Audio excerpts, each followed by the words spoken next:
नमस्कार दोस्तों, आप सभी का एक बार फिर से स्वागत है सामर्थ्य एकेडमी के इस यूट्यूब प्लेटफॉर्म पर। आप लोगों के लिए हम लोग लगातार इंडियन हिस्ट्री के एमसीक्यूज की सीरीज को हम लोग लेकर आ रहे थे। लेकिन क्या होता है, हम लोग जब तक ये नहीं देखते हैं, जब तक ये नहीं जानते हैं कि प्रीवियस ईयर में कैसे प्रश्न आए हैं, तो इस प्रकार की तैयारी का कोई भी औचित्य नहीं रह जाता है। इसलिए हम लोगों को क्या करना चाहिए, हम लोगों को किसी भी युद्ध में जाने से पहले उसमें कौन से अस्त्र और शस्त्र उपयोग हो सकते हैं, उसकी हमको सबसे पहले ज्ञान होना आवश्यक है। इसलिए जब तक आप प्रीवियस ईयर के क्वेश्चन को सॉल्व नहीं करते हैं, आपको पता ही नहीं चलता है कि किस टाइप के पैटर्न में आपका एग्जाम में प्रश्न पूछा जा रहा है। उसी को हम लोग आप सबको 2012 से 2024 तक के प्रश्नों को लगातार आपको सॉल्व करवाने का प्रयास कर रहे हैं, जिसमें से आशीष सर ने कल आप सबको संविधान के एमसीक्यूज को सॉल्व करवाया था जो प्रीवियस ईयर में आए थे। आज हम लोग देखने वाले हैं 2019 से 2022 तक कौन कौन से प्रश्न इंडियन हिस्ट्री के पोर्शन से पूछे गए हैं। इसके बाद हम लोग जो प्रीवियस और ईयर में पूछे गए प्रश्न हैं उसको भी आप सबके साथ हम लोग लगातार साझा करने का प्रयास करेंगे। अगर आप हमारे साथ आज पहली बार जुड़े हैं तो आपको करना है हमारे इस YouTube प्लेटफॉर्म को सब्सक्राइब, साथ ही बेल आइकन को करना है आपको प्रेस, ताकि आप सबको क्लासेस की नोटिफिकेशन टाइम पर मिलता रहे। इसके साथ साथ आपको क्या करना है, इसके साथ साथ आपको करना है लाइक, कमेंट और शेयर। जब आप शेयर करते हैं तो हमारा यह प्रयास जो आप सबको एक जगह कंटेंट को लाकर देने का प्रयास कर रहे हैं वह अधिक से अधिक लोगों तक क्या होता है, पहुंच पाता है। तो चलिए आज की इस क्लास को स्टार्ट करते हैं और देखते हैं पिछले 5 वर्षों में जो प्रश्न आए हैं इंडियन हिस्ट्री के सेक्शन से वो कैसे आए हैं और इसका पैटर्न आपको क्या डिमांड करता है और कैसे हमको इस अप्रोच को आगे आने वाले एग्जाम में हमको करना चाहिए, ताकि हमारा एग्जाम जो है आसानी से क्लियर हो पाए। तो चलिए देखते हैं पहला प्रश्न क्या है। तो देखिए यहां पर लिखा हुआ आ रहा है 2019। तो हम अभी जितने भी प्रश्न देखने वाले हैं वो 2019 में जो पूछे गए प्रश्न हैं उसको हम लोग देखेंगे। तो आप देखेंगे कि पैटर्न कैसे बदलता है।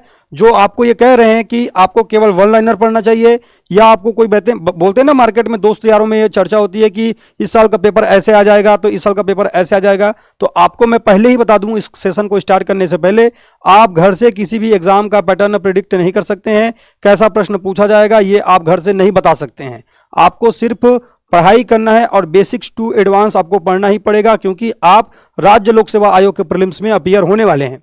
ठीक है, जो एसआई वाले हैं, फॉरेस्ट गार्ड वाले हैं, उनको भी मैं ये कह दूं आप सबको ये क्लास अच्छे से देखना है, क्योंकि जब ये क्लास देखेंगे तो यहां से जो क्वेश्चन पूछे गए हैं वो डायरेक्ट आपके एग्जाम में भी पूछे जा सकते हैं। तो चलिए आज की इस क्लास को करते हैं स्टार्ट और देखते हैं पहला प्रश्न, लोकायत दर्शन किसको कहा जाता है।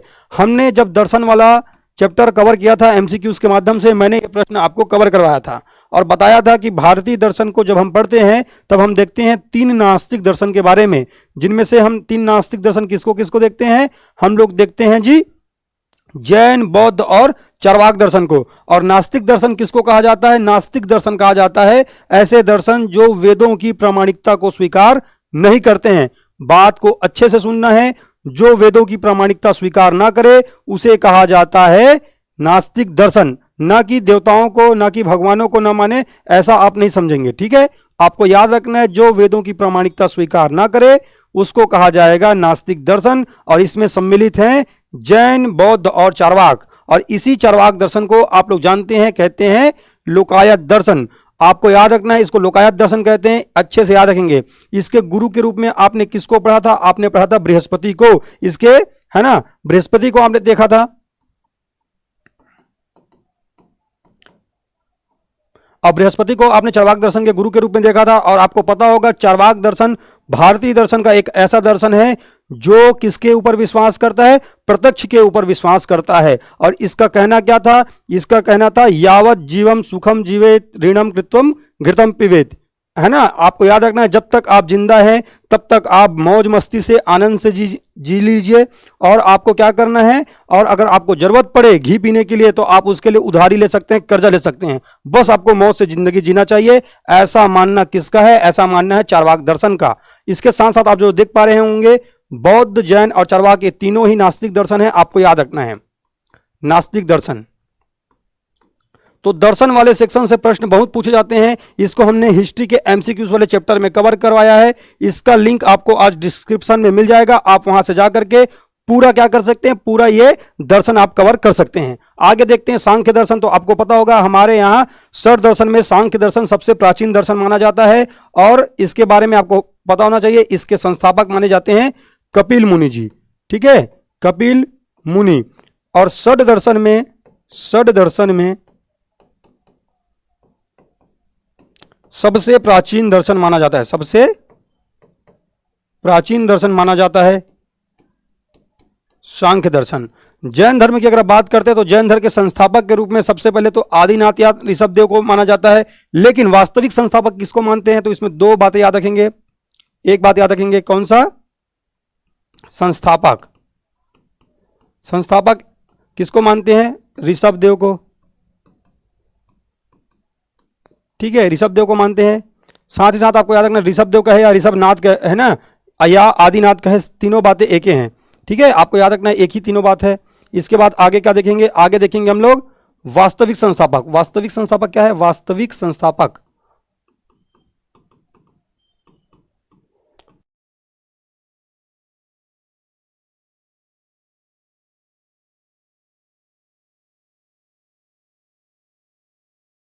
गौतम बुद्ध जी को कहते हैं बौद्ध धर्म के संस्थापक में, आपको पता ही होगा। और इन्हीं को क्या कहते हैं? इन्हीं को कहा जाता है लाइट ऑफ एशिया, ज्योतिपुंज ऑफ एशिया आपको कहते हैं। इसको याद होना चाहिए, लाइट ऑफ एशिया कहते हैं। एशिया का ज्योतिपुंज किसको कहते हैं? गौतम बुद्ध जी को कहा जाता है। इतनी बातें आपको याद रखना है। इस प्रश्न का सही जवाब था ऑप्शन नंबर सी, चारवाक। लोकायत दर्शन के रूप में जाना जाता है चारवाक को। चलिए बढ़ते हैं अगले प्रश्न की ओर। और 2019 में एक और प्रश्न पूछा गया था दर्शन से। देखिए कौन सा प्रश्न है? प्रछन्न बौद्ध किसको कहा जाता है? ठीक है, याद रखना प्रछन्न बौद्ध। और जब आप इसके इंग्लिश वाले क्वेश्चन को पढ़ेंगे तो वहां पर लिखा हुआ मिलेगा आपको क्रिप्टो बौद्ध। क्या मिलेगा? क्रिप्टो बौद्ध। पहली बात तो आपको याद होना चाहिए, प्रछन्न का मतलब होता है छिपा हुआ। क्या होता है? छिपा हुआ। ठीक है, प्रछन्न का मतलब होता है, इसको पहले आपको समझना है। प्रछन्न का अर्थ होता है छिपा हुआ। या देखो एग्जाम में आपसे पूछा जाएगा, जैसे कि उस टाइम इंग्लिश में लिखा हुआ था क्रिप्टो बौद्ध किसको कहते हैं, और हिंदी में लिखा हुआ था प्रछन्न बौद्ध किसको कहते हैं। जिसने हिंदी में पढ़ा था उसने तो जवाब लगा दिया था जी कि प्रछन्न बौद्ध शंकर या शंकराचार्य जी को कहते हैं, सबने तो लगा दिया था इसको।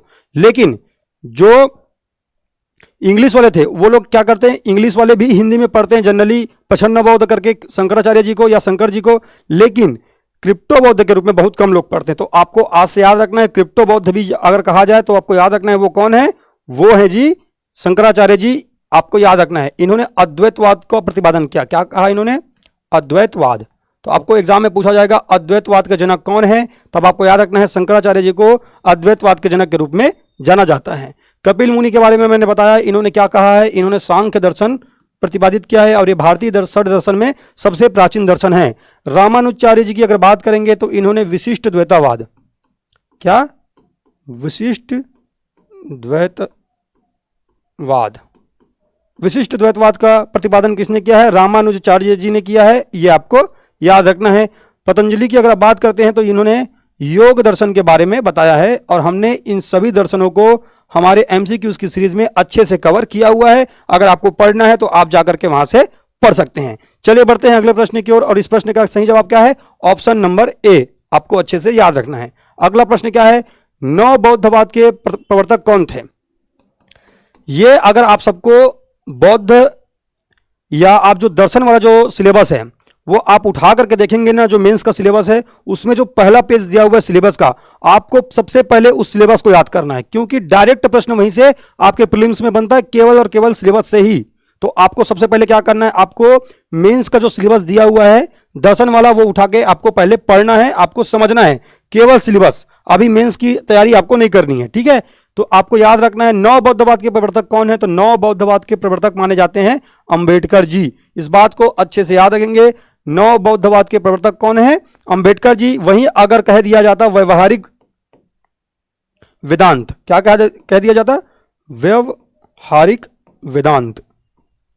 व्यवहारिक वेदांत के प्रतिपादक कौन है? तो वो है हमारे विवेकानंद जी। आपको याद रखना है स्वामी विवेकानंद जी ने व्यवहारिक वेदांत की बात कही है, क्योंकि आपको याद रखना है वेदांत किसको कहते हैं? वेदों का अंत या वेदों का अंतिम भाग किसको कहते हैं? उपनिषद को कहते हैं। और उपनिषद के ऊपर इन्होंने अपना ज्ञान दिया, इन्होंने बताया जीवन को कैसे जीना चाहिए, उसको व्यवहार में कैसे हमको लाना चाहिए। इसी को कहते हैं व्यवहारिक वेदांत। और व्यवहारिक वेदांत के प्रतिपादक कौन है? स्वामी विवेकानंद जी, राधा कृष्णन जी और टैगोर जी के बारे में हम दर्शन में नहीं पढ़ते हैं। टैगोर जी के बारे में आपको पता होगा, इन्होंने हमारे क्या लिखा है? इन्होंने हमारे राष्ट्रगान को इन्होंने लिखा है। ठीक है, जो जन गण मन आप पढ़ते हैं वो किन्ने लिखा है? रविंद्रनाथ टैगोर जी ने इन्होंने लिखा है। चलिए बढ़ते हैं आगे और देखते हैं नवबौद्धवाद के प्रवर्तक कौन है। नवबौद्धवाद के प्रवर्तक हैं अंबेडकर जी। आपको याद रखना है, अंबेडकर जी के जीवन में इनका जीवन पूरे संघर्ष से भरा रहा। ये जब स्कूल जाते थे, बैठते थे, तो इनको घर से अपने लिए अलग पानी लेकर जाना पड़ता था।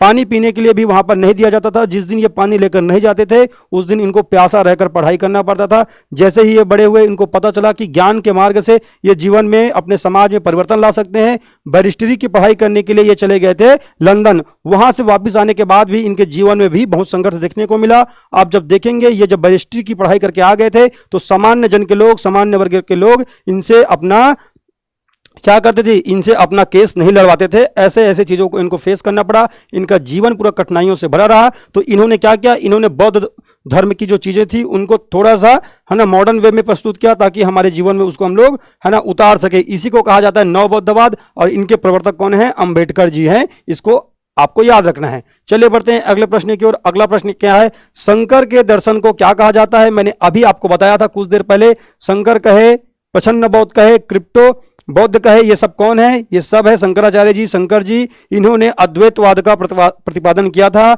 इसका सही जवाब हो जाएगा ऑप्शन नंबर डी। इसको आपको याद रखना है। ठीक है, चलिए बढ़ते हैं आगे और देखते हैं अगला प्रश्न। व्यवहारिक वेदांत के प्रतिपादक कौन है? अभी अभी मैंने बताया था व्यवहारिक वेदांत अगर आपसे पूछ लिया जाए तो इसका सही जवाब हो जाएगा विवेकानंद जी। आपको याद रखना है गांधी जी, दयानंद सरस्वती। दयानंद सरस्वती जी की अगर बात करेंगे तो इन्होंने 1875 में आर्य समाज की स्थापना किया था। किसकी?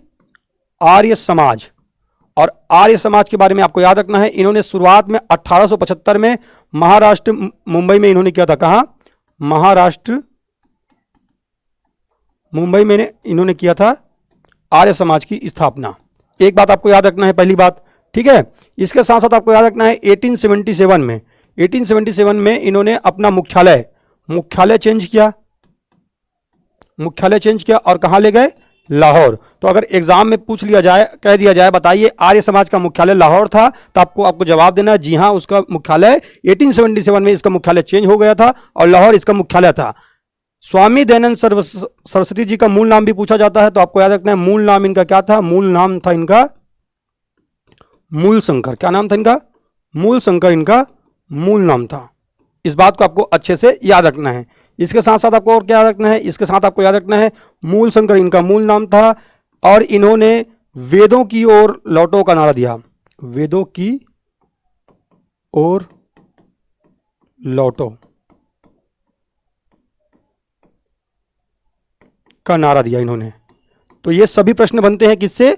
स्वामी दयानंद सरस्वती जी से। आपको अच्छे से याद रखना है। इन्होंने पाखंड खंडनी पताका भी लहराया था। ये सारी बातें हम लोग देखेंगे 1882 में जब हम लोग अलग से इनको पढ़ते हैं। आपके एग्जाम में आने के लिए इतना मोस्ट आईएमपी पॉइंट है, इसको मैंने यहां पर लिखवा दिया है। अगर राजा राम मोहन राय की बात करते तो राजा राम मोहन राय के बारे में आपको अच्छे से याद रखना चाहिए। चलिए थोड़ा सा हम लोग देख लेते हैं। राजा राम मोहन राय,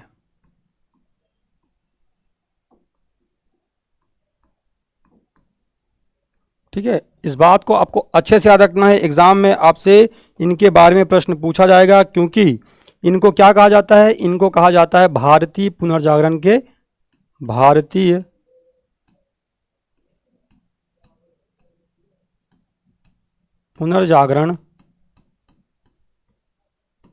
के जनक के रूप में इनको जाना जाता है। इस बात को याद रखेंगे। इनको राजा की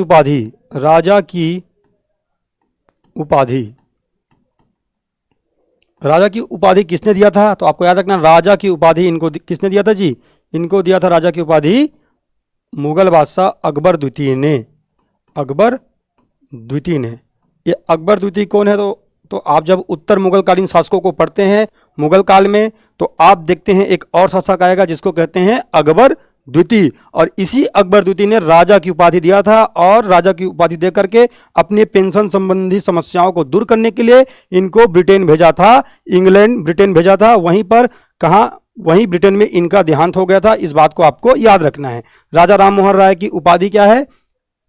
इनकी उपाधि है राजा की, इनका मूल नाम क्या है? राम मोहन राय। ठीक है, चलिए इनके बारे में कुछ बातें जानते हैं जो आपके एग्जाम में बनते हैं और आपको परेशान भी करते हैं। तो उसमें से देखते हैं सबसे पहला, वर्ष 1815। इस बात को याद रखेंगे। इस वर्ष क्या हुआ था? इस वर्ष हुआ था आत्मीय सभा की स्थापना। और कौन कर रहे हैं आत्मीय सभा की स्थापना? राजा राम मोहन राय जी कर रहे हैं। इस बात को आपको याद रखना है। इसके बाद आपको याद रखना है 1817। क्या रखेंगे? 1817। 1817 में इन्होंने हिंदू कॉलेज की स्थापना किया। किसकी? हिंदू कॉलेज। और इसमें कौन कौन है इनके सहयोगी? इनके सहयोगी कौन है? तो आपको याद रखना है डेविड हेयर का नाम आपको मुख्यतः याद रखना है। David Hare. ठीक है, डेविड हेयर। साथ में आपको याद रखना है राजा राम मोहन राय जी को याद रखना है। ठीक है, राजा राम मोहन राय भी इनके सहयोगी हैं, याद रखना है। इसके बाद आपको क्या याद रखना है? इसके बाद आपको याद रखना है इनकी दो अखबार आपको याद रखना है। एक है संवाद कौमुदी। क्या है? संवाद कौमुदी। और एक है मिरातुल अखबार। क्या है? मिरातुल अखबार। इनके डेट्स में कंफर्म नहीं है, कहीं कहीं पर इसको 21 और इसको 22 में लिखा हुआ मिलता है। आपको डेट्स याद नहीं रखना है। आपको याद रखना है संवाद कौमुदी और मिरातुल अखबार का संबंध किससे है? राजा राम मोहन राय जी से है। आपको याद रखना है। आगे क्या देखेंगे? आगे हम लोग देखेंगे 1825। क्या देखेंगे? 1825। 1825 में क्या हुआ था? 1825 में हुआ था वेदांत कॉलेज की स्थापना। कलकत्ता में वेदांत कॉलेज की स्थापना। कलकत्ता में ना वेदांत कॉलेज, कलकत्ता। कौन है? राजा राम मोहन राय जी इससे संबंधित है। आपको याद रखना है। 1828 एक और याद रखना है। 1828। 1828 में क्या याद रखना है? ब्रह्म समाज। ये मोस्ट आईएमपी आपको याद रखना है। ब्रह्म समाज की स्थापना किसने किया था? राजा राम मोहन राय जी ने किया था। ब्रह्म समाज की स्थापना आपको याद रखना है। 1829 इसको स्टार्क मार्क कर लीजिए। 1829 को 1829 में सती प्रथा का उन्मूलन होगा। सती प्रथा उन्मूलन। ठीक है, इसमें विशेष योगदान किसका है? विशेष योगदान है राजा राम मोहन राय जी का। इस समय भारत के वायसराय कौन है या गवर्नर कौन है? कौन है? तो इस समय है भैया लॉर्ड विलियम बेंटिक। कौन है? Lord William Bentinck. तो लॉर्ड विलियम बेंटिक ने इसको खत्म किया था, सती प्रथा को। ठीक है, किसके प्रयास से किया था? राजा राम मोहन राय जी के प्रयास से किया था। वर्ष 1829 इसको अच्छे से याद रखेंगे। यही सब प्रश्न आपको राजा राम मोहन राय जी से पूछा जाएगा। ठीक है, तो आप इसको अच्छे से याद रखेंगे। तो यहां पर जो ये प्रश्न पूछा गया था इसमें से जो भी बन सकता था उसको हमने कवर कर लिया। विवेकानंद जी इसका सही जवाब है। इसके अलावा स्वामी दयानंद सरस्वती से जो प्रश्न बनता है उसको हमने कवर कर लिया था। गांधी जी के बारे में भारतीय दर्शन में आप पढ़ते हैं, इनका मुख्य जो दर्शन का विचार है वो सत्य और अहिंसा पर आधारित है। चलिए आगे बढ़ते हैं और देखते हैं क्या आगे देखते हैं। मध्यकालीन यात्री एवं लेखक इब्न बतूता किस देश का निवासी था? हम लोग जब दिल्ली सल्तनत पढ़ते हैं तब तुगलक वंश का कार्यकाल पढ़ते हैं, और तुगलक वंश में हम लोग पढ़ते हैं MBT मोहम्मद बिन तुगलक के बारे में। और इसी के कार्यकाल में 1333 ईस्वी में मोरक्को का एक यात्री आता है जिसको कहा जाता है इब्न बतूता। कहाँ का है? मोरक्को का निवासी है। कब आ रहा है? 1333 ईस्वी में। इस बात को याद रखना है। किसके समय आ रहा है? MBT मोहम्मद बिन तुगलक। मोहम्मद बिन तुगलक अभागा शासक बोल सकते हो आपको, आप इसको। ये अपने समय से पहले सोचने वाला व्यक्ति था मोहम्मद बिन तुगलक। इसने अपने जीवन में ऐसे ऐसे कार्य किए जो सभी कामों में इनको असफलता प्राप्त हुआ था। इसके कार्यकाल में आप देखते हैं इसने क्या किया था। इसने सांकेतिक मुद्रा चलाया था, इसने अपनी राजधानी परिवर्तित करवाया था, इसने किसी क्षेत्र में सुधार करने के लिए क्या किया था? दीवाने अमीर को ही जैसे विभाग की इन्होंने स्थापना किया था। ये सभी काम कौन करते हैं? मोहम्मद बिन तुगलक। इसके कार्यकाल में हम लोग पढ़ते हैं गियासुद्दीन तुगलक के बाद में ये शासक बनता है। इसके बचपन का नाम जौना खां था। ये सब बातें हम लोग पढ़ते हैं भारतीय इतिहास के मध्यकालीन इतिहास में। कुछ दिनों में जो हमारा एंशिएंट हिस्ट्री कवर हो गया है, उसके बाद हम लोग अब मिडिवल हिस्ट्री स्टार्ट करने वाले हैं। वहां पर मैं आपको इसको पूरी डिटेल में पढ़ाऊंगा, आपको हमारे साथ बने रहना है, ठीक है। तो इस प्रश्न का सही जवाब क्या है? मोहम्मद बिन तुगलक के कार्यकाल में मोरक्को का एक यात्री आया था जिसको कहते हैं इब्न बतूता। चलिए चलते हैं आगे और देखते हैं अगला प्रश्न। अगला प्रश्न क्या है? भारतीय यात्रा में फाहियान ने एक अस्पताल का उल्लेख किया था, तो ये कहां पर स्थित है? तो आपको याद होना चाहिए, ये फाहियान के बारे में हमने जब गुप्त काल के बारे में पढ़ा तो मैंने आपको इसको कवर करवाया था, गुप्त काल। और गुप्त काल में मैंने किसके समय बताया था? चंद्रगुप्त द्वितीय उर्फ विक्रमादित्य के कार्यकाल में। तो आपको याद होना चाहिए चंद्रगुप्त द्वितीय के कार्यकाल में आया था ये चंद्रगुप्त सेकंड। और इसी को क्या कहते हैं? विक्रमादित्य। क्या कहते हैं? विक्रमादित्य। और इसी ने क्या किया था? इसी ने रूपक नामक चांदी का सिक्का चलवाया था। चांदी का सिक्का मैंने आप सबको इसको एमसीक्यू के माध्यम से पूरा कवर करवाया है, आपको याद रखना है। चंद्रगुप्त सेकंड, इसके साथ साथ आपको याद रखना है इसके समय कौन आ रहा है? फाहियान इसके समय आ रहा है, आपको याद रखना है फाहियान। तो इसका सही जवाब क्या होने वाला है? इसका सही जवाब होने वाला है ये फाहियान आया था। तो आपको याद होना है चंद्रगुप्त द्वितीय की दो राजधानियां थी, एक थी पाटलिपुत्र। क्या थी? पाटलिपुत्र। इसके साथ साथ इन्होंने एक नई राजधानी बनाया था, उसको आप जानते हैं उज्जैन या उज्जैनी के नाम से, ठीक है।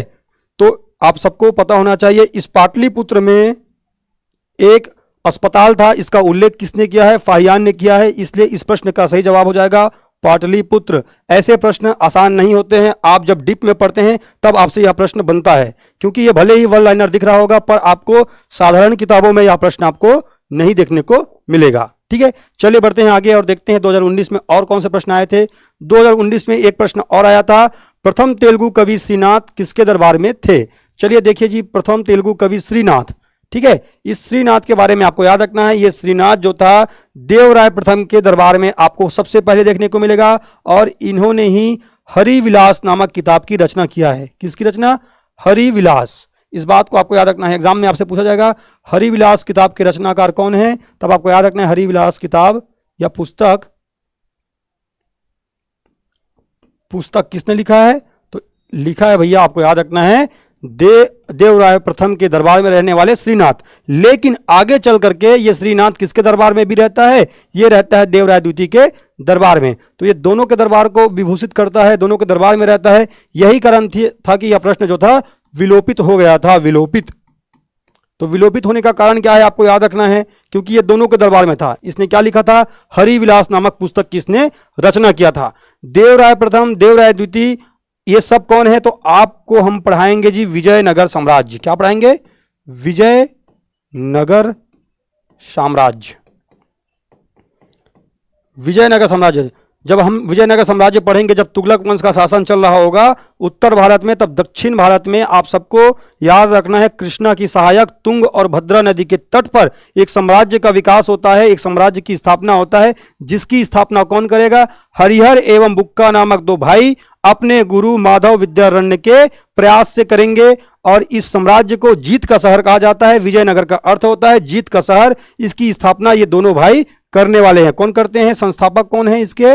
संस्थापक होने वाले हैं हरिहर और बुक्का।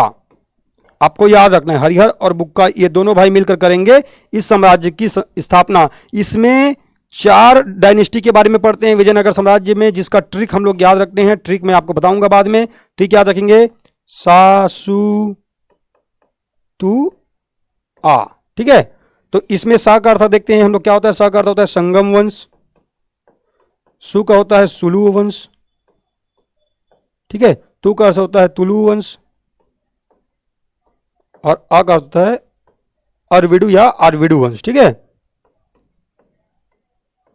तो ये 4 डायनेस्टी के बारे में बनते हैं। ये क्रम भी आपसे एग्जाम में पूछा जाता है, तो ये ट्रिक आप याद रख सकते हैं, ठीक है। आपको अच्छे से याद रखना है। ये विजयनगर साम्राज्य के बारे में है। विजयनगर साम्राज्य में जो आप देख रहे हैं देवराय प्रथम, इसके कार्यकाल में कौन आया था? इसके कार्यकाल में कौन आया था? और कृष्णदेवराय, जो कि पूरे विजयनगर साम्राज्य का सबसे प्रतापी शासक है, इसके कार्यकाल में कौन आया था? ये पूरा प्रश्न आपसे पूछा जाता है। तो चलिए हम लोग इसके बारे में देख लेते हैं। देवराय प्रथम, देवराय प्रथम के समय जो विदेशी यात्री आ रहा है ना, देवराय फर्स्ट के समय, ठीक है। राय का मतलब होता है राजा, आपको याद रखना है। विजयनगर साम्राज्य में जो राजा होते थे अपने नाम के साथ में राय जोड़ते थे, आपको याद रखना है। राय का अर्थ होता है राजा, ठीक है। देवराय फर्स्ट के समय जो आता है इसको कहते हैं निकोलो डी कोंटी। क्या कहते हैं? निकोलो डी कोंटी कहा जाता है, आपको याद रखना है। निकोलो डी कोंटी किसको कहा जाता है? निकोलो डी कोंटी किसके समय आया था? तो आपको याद रखना है निकोलो डी कोंटी जो था देवराय प्रथम के कार्यकाल में भारत आया था, आपको याद रखना है अच्छे से, ठीक है। इसके शासनकाल में आया था। इसके बाद किसको देखते हैं? इसके बाद देखते हैं देवराय द्वितीय। ये इटली का था, कहां से आया था ये भी पूछा जाता है, ये इटली निवासी था, ठीक है। इसके बाद देखते हैं देवराय सेकंड। देवराय सेकंड के समय कौन आ रहा है? देवराय सेकंड के समय आ रहा है अब्दुल रज्जाक। कौन आ रहा है? अब्दुल रज्जाक। और इस अब्दुल रज्जाक के बारे में याद रखना है, ये कहां का निवासी है? ये फारस का रहने वाला है, फारस का रहने वाला है, जो किसके समय आ रहा है? देवराय द्वितीय के समय। अब हम लोग देखेंगे किसको? हम लोग देखेंगे कृष्णदेवराय। किसको देखेंगे? कृष्णदेवराय सबसे प्रतापी शासक है, ये तुलु वंश का शासक है, आपको याद रखना है, ठीक है। कृष्णदेवराय। और कृष्णदेवराय के समय कौन कौन आ रहे हैं? तो आपको याद रखना है, एक तो याद रखना है बारबोसा। क्या रखेंगे? बारबोसा। और दूसरा कौन है? दूसरा है डोमिगो पायस। डोमिगो पायस। दो व्यक्ति के बारे में आपको याद रखना है, डोमिगो पायस। और दोनों ही कहां से आ रहे हैं? दोनों ही पुर्तगाल के रहने वाले हैं, आपको याद रखना है। और आप सबको अगर एग्जाम में पूछा जाए बताइए किस शासक का संबंध पुर्तगालियों के साथ अच्छा था, तो आपको याद रखना है पुर्तगालियों के साथ किसका संबंध अच्छा था? कृष्णदेवराय का। इसके साथ साथ एक और शासक आपको देखने को मिलता है जिसको कहते हैं अच्युत देवराय, ठीक है। और इसके समय कौन आएगा? इसके समय एक व्यक्ति आएगा जिसको कहते हैं नुनिज। क्या कहते हैं? नुनिज। तो आपको अच्छे से याद रखना है, ठीक है, कि कौन कहां से आया था और किसके समय आया था, इसको अच्छे से याद रखना है। एग्जाम में आपसे पूछा जाएगा। देवराय फर्स्ट के समय निकोलो डी कोंटी को देखते हैं, देवराय सेकंड के समय अब्दुल रजाक को देखते हैं, कृष्णदेवराय के समय बारबोसा और डोमिगो पायस को देखते हैं, अच्युत देवराय के समय आप नुनिज को देखते हैं। इस कृष्णदेवराय के बारे में आपको याद रखना है, कृष्णदेवराय के दरबार में अष्टदिग्गज निवास करते थे। अष्टदिग्गज कौन निवास करते थे? अष्टदिग्गज। और ये अष्टदिग्गज किसको कहते हैं?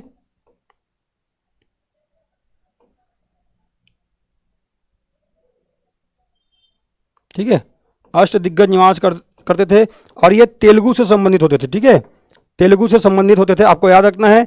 और इनके तेलुगु साहित्यकारों में सबसे प्रमुख अगर कोई था इस अष्टदिग्गज में तो वो कौन था? वो था पेद्दन। कौन था? पेद्दन सबसे प्रमुख था, इसको भी आपको याद रखना है कृष्णदेवराय के समय इस अष्टदिग्गज में, ठीक है। इसके साथ साथ आपको याद रखना है कृष्णदेवराय ने दो किताबें लिखी है, उसमें से आपको याद रखना है एक को कहते हैं अमुक्त माल्यदा। अमुक्त माल्यदा ये तेलुगु में लिखा गया है, ठीक है, तेलुगु में लिखा गया है। और एक है जाम्बुवती कल्याणम। जाम्बुवती कल्याणम, ठीक है, याद रखना ये किस में लिखा गया है? ये लिखा गया है संस्कृत में, ठीक है। तो अमुक्त माल्यदा और जाम्बुवती कल्याणम किसकी रचना है? ये कृष्णदेवराय जी की रचना है, आपको याद रखना है। कब लिखा गया है, किसके शासनकाल में लिखा गया है, ये सब प्रश्न पूछा जाता है, आपको अच्छे से याद रखना है। अष्टदिग्गजों में तेलुगु और संस्कृत दोनों के जानकार कौन थे? पेद्दन थे, ये सबसे प्रमुख था। अमुक्त माल्यदा और जाम्बुवती कल्याणम के लेखक कौन है? कृष्णदेवराय। कौन है?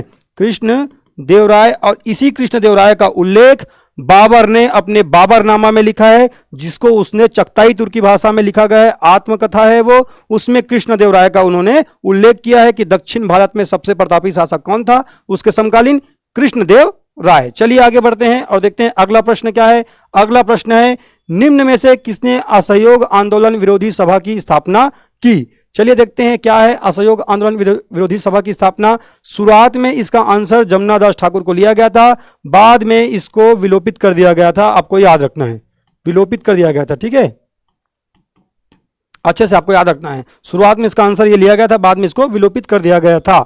तो ये रहा 2019 से आए प्रश्नों का पूरा सार। आगे देखेंगे हम लोग 2020 से कौन से प्रश्न आए हुए हैं। 2020 के बारे में देखते हैं। ब्रिटिश इंडियन एसोसिएशन के प्रथम अध्यक्ष कौन थे? तो चलिए देखते हैं ब्रिटिश इंडियन एसोसिएशन। इसका पहले तो सही जवाब देख लेते हैं, फिर इसके बारे में आगे हम लोग बढ़ते हैं, ठीक है, क्योंकि हमको सबसे ज्यादा कंफ्यूजन ये जो एसोसिएशन वाले जो शब्द लगते हैं इसी पर हमको एग्जाम में हमको कंफ्यूजन देखने को मिलता है। इसका तो सही जवाब हो जाएगा राधाकांत देव। पहले आप इसको अच्छे से याद रखेंगे।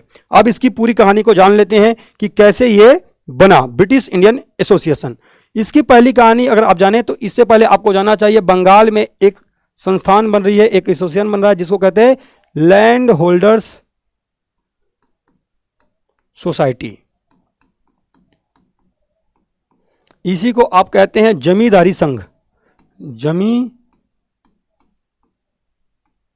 जमींदारी है ना एसोसिएशन, या जमींदारी संघ कहते हैं आपको इसको।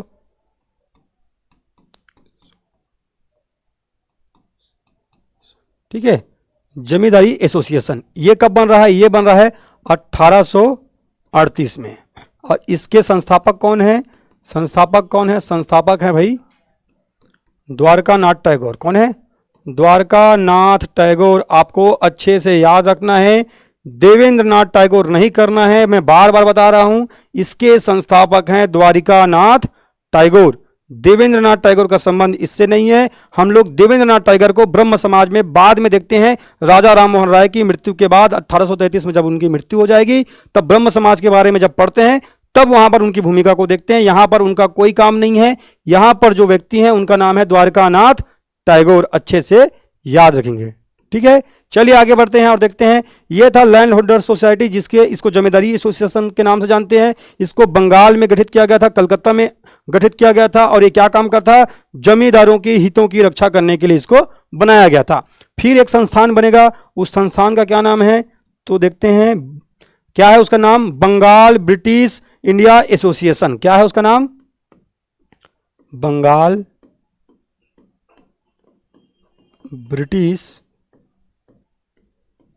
India association.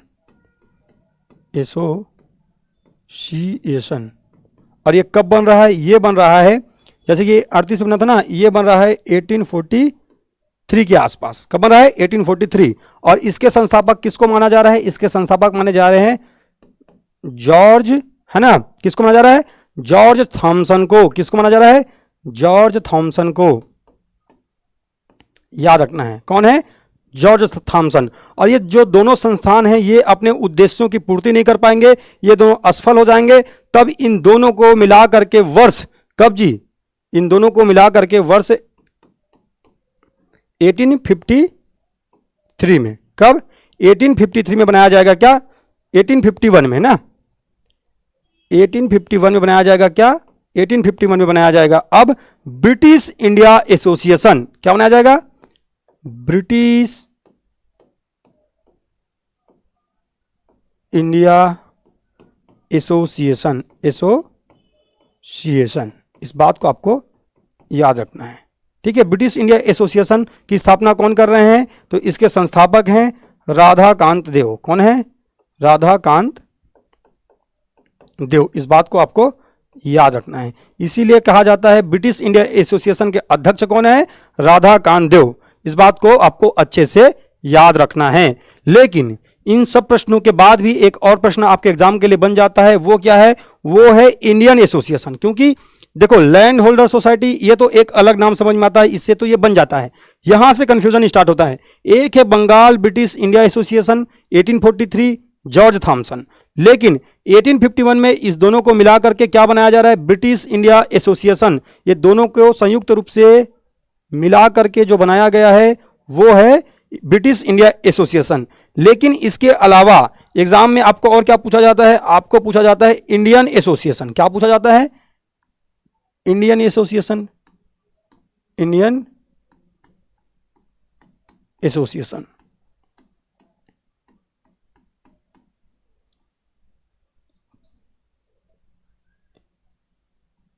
ठीक है, एसोसिएशन, ठीक है, आपको याद रखना है। अब इसमें क्या होगा? इसमें इसकी स्थापना कब होगी? तो आपको याद रखना है इंडियन एसोसिएशन की स्थापना 1870 के आसपास, ठीक है, 1870 के आसपास करेंगे। कौन? सुरेंद्र नाथ बनर्जी जी। आपको याद रखना है कौन करेंगे? सुरेंद्र नाथ बनर्जी जी करेंगे। इस बात को आपको याद रखना है। कौन करेंगे? सुरेंद्र नाथ बनर्जी जी करने वाले हैं, आपको याद रखना है। ठीक है, कब करेंगे? ये है 1870 नहीं, ये इसको कर लीजिए 1876। 1876 में करेंगे सुरेंद्र नाथ बनर्जी जी। इंडियन एसोसिएशन की स्थापना सुरेंद्र नाथ बनर्जी करेंगे 1876 में। ठीक है, इनके सहयोगी कौन होंगे? आनंद मोहन बोस। कौन होंगे? आनंद मोहन बोस, इसको याद रखना है, आनंद मोहन बोस। और ये क्या है? ये संस्थापक हैं इनके। और सचिव कौन है अगर आपसे पूछा जाए तो सचिव है भैया आनंद मोहन बोस जी, आपको याद रखना है। इनके सहयोगी थे और ये सचिव भी थे, आपको इतनी बातें याद रखना है। किसके बारे में? Indian association. कहां पे बनाया जा रहा है? कलकत्ता में इसको भी बनाया जा रहा है। कहां पे? कलकत्ता में।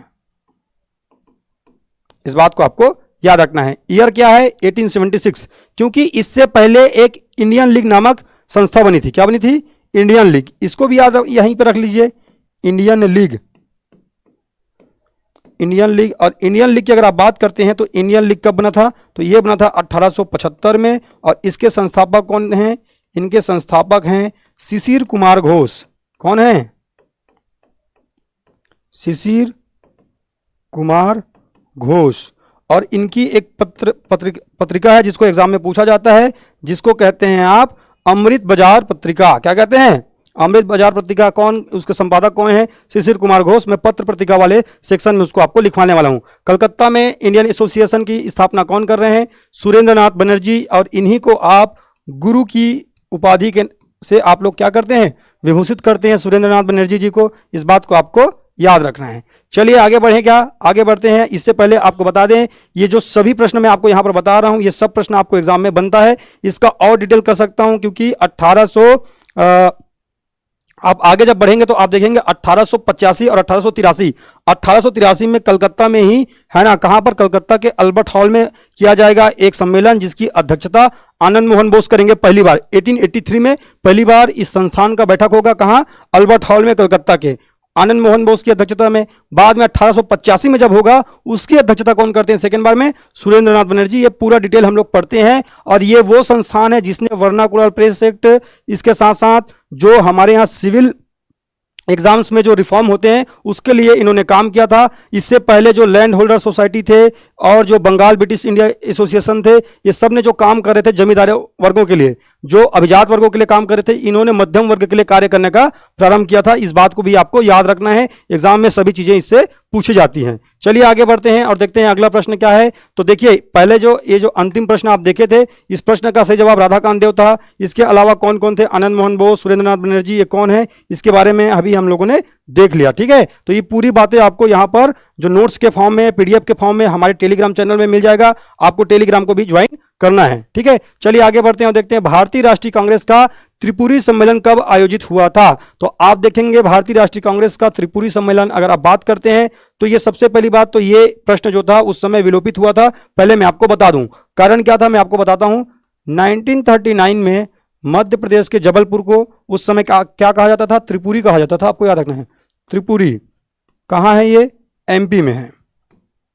इस पूरी कहानी को जानने से पहले आप जान लीजिए वर्ष 1938 को। क्या जान लीजिए? वर्ष 1938 को। ये वर्ष 1938 को ये अधिवेशन हुआ था हरिपुरा में। कहां हुआ था?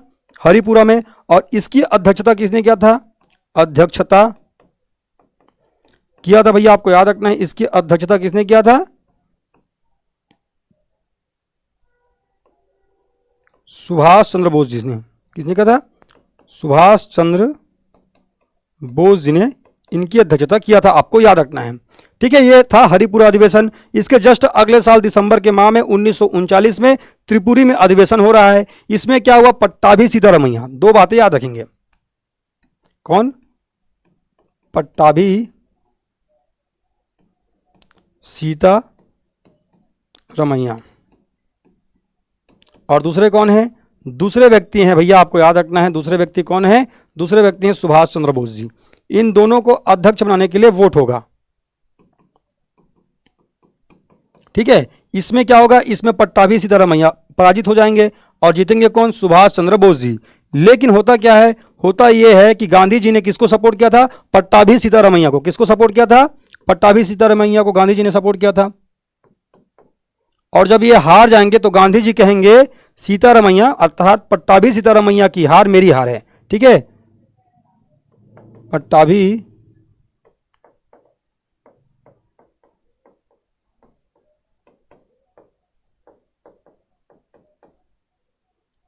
सीतारमैया की हार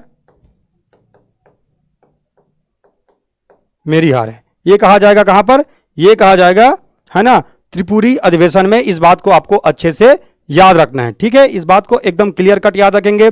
ये आपसे एग्जाम में पूछा जाएगा, एग्जाम में आपसे बार बार पूछा जाता है, इसलिए मैं आपको बता रहा हूं। लेकिन जब यहां पर ये गांधी जी कह देंगे पट्टाभी सीतारमैया की हार मेरी हार है, तब सुभाष चंद्र बोस जी क्या करेंगे, इसकी अध्यक्षता को छोड़ देंगे और वर्ष 1939 में क्या करेंगे, ये करेंगे फॉरवर्ड ब्लॉक की स्थापना। क्या करेंगे, फॉरवर्ड ब्लॉक की स्थापना। इस बात को आपको याद रखना है। फॉरवर्ड ब्लॉक की स्थापना कौन कर रहे हैं, सुभाष चंद्र बोस जी। कब कर रहे हैं, 1939 में। कहां से, त्रिपुरी अधिवेशन से जाने के बाद। तो इस अधिवेशन की पूरी कहानी ये थी, इसलिए इसको विलोपित कर दिया गया था, क्योंकि अब प्रश्नों को पढ़ते हैं। भारतीय राष्ट्रीय कांग्रेस का त्रिपुरी सम्मेलन कब आयोजित हुआ था, 1939 में हुआ था, जिसमें नेताजी सुभाष चंद्र बोस को कांग्रेस के अध्यक्ष रूप में मनोनीत किया गया था। ऐसा तो था, लेकिन बने थे क्या, वो नहीं बन पाए थे, इसलिए इसको बाद में विलोपित कर दिया गया था। आपको इस बात को अच्छे से याद रखना है। कारण क्या है, तो कारण आपको याद रखना है, कारण है इसके पीछे का, मैंने आपको अभी बताया है ना, इसलिए आपको याद रखना है इस सम्मेलन के बारे में जो एग्जाम में प्रश्न बना हुआ था। आगे देखते हैं क्या है। 1920 में आयोजित all India trade union Congress के उद्घाटन सत्र के अध्यक्ष कौन थे, इसका जवाब है लाला लाजपत राय। इसको एकदम एक लाइन में याद रख लेंगे। लाल बाल पाल, तो आपको याद रखेंगे लाल बाल पाल में ये तीनों शामिल है ना, इसको याद रखना है। ये तीनों किससे संबंधित हैं, गरम दल से संबंधित है। लाला लाजपत राय, बाल गंगाधर तिलक, विपिन चंद्र पाल, लाल बाल पाल इन्हीं को कहा जाता है। सुरेंद्रनाथ बनर्जी जी के बारे में मैंने पूरा डिटेल में आपको बताया। इनको क्यों गुरु कहते हैं, इन्होंने क्या बनाया था, इंडियन एसोसिएशन 1876। क्यों बनाया था इन्होंने, क्योंकि इंडियन लीग की क्या हुई थी, इंडियन लीग की स्थापना हुई थी 1875 में, और वो सफल नहीं हो पाया था। शिशिर घोष इसके फाउंडर थे। इसके अस्थायी अध्यक्ष के रूप में शंभुचंद्र जी को चुना गया था। ये सब पढ़ते हैं हम लोग बाद में। अभी आपको इस प्रश्न का सही जवाब याद रखना है, लाला लाजपत राय। आगे बढ़ते हैं और देखते हैं अगला प्रश्न क्या है। मगध साम्राज्य की राजधानी पाटलिपुत्र के बारे में निम्नलिखित कथनों में से कौन सा कथन सत्य है। तो आपको याद रखना है, ये जो पाटलिपुत्र आप देखते हैं अभी वर्तमान की पटना पाटलिपुत्र, इसकी सामरिक दृष्टि अगर आप देखेंगे, इसके साथ साथ इसका भौगोलिक दृष्टिकोण अगर आप देखेंगे, तो आप देखेंगे इसके नॉर्थ में, इसके उत्तर में एक नदी बहती है जिसको हम लोग क्या कहते हैं, गंगा। जबकि इसके दक्षिण में आपको एक पर्वत श्रृंखला देखने को मिलेगा जिसको आप जानते हैं विंध्याचल पर्वत के नाम से। ठीक है, इसके पश्चिम में आपको देखने को मिलेगा क्या, इसके पश्चिम में आपको देखने को मिलेगा एक और नदी जिसको आप क्या कहते हैं, जिसको आप कहते हैं सोन नदी। और इसके पूर्व में एक और नदी है, इसको कहा जाता है चंपा नदी।